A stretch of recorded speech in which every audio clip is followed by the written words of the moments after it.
আমার সামনে যে গাছটি দেখতে পাচ্ছেন এটি হচ্ছে গোলাপ ফুল। সৌন্দর্য ও বর্ণের দিক থেকে গোলাপকে বলা হয় সেরা ফুল। এটিকে ফুলের রানীও বলা হয়।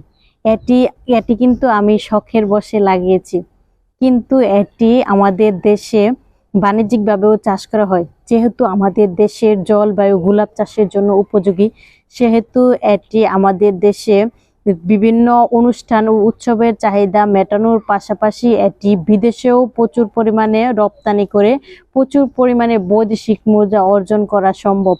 তাছাড়া এই গোলাপ ফুলের বিভিন্ন ধরনের উপকারিতা রয়েছে, যেমন এটি আমাদের মেয়েদের পিরিয়ডের সমস্যার জন্য উপকারী। এতে রয়েছে 95% পানি। এতে ক্যালোরির পরিমাণ কম থাকায় এটি ওজন কমাতে সহায়ক। তাছাড়া প্রাচীনকাল থেকে আমরা জানি যে গোলাপের নির্যাস ত্বকের সৌন্দর্যে ব্যবহৃত হয়। এছাড়া এটি পেট ঠান্ডা রাখতেও ব্যবহৃত হয়। তো আমার ভিডিওটি যদি ভালো লেগে থাকে তাহলে আমার চ্যানেলটিকে একটা লাইক, একটা সাবস্ক্রাইব করবেন এবং শেয়ার করে সবার মাঝে ছড়িয়ে দেবেন।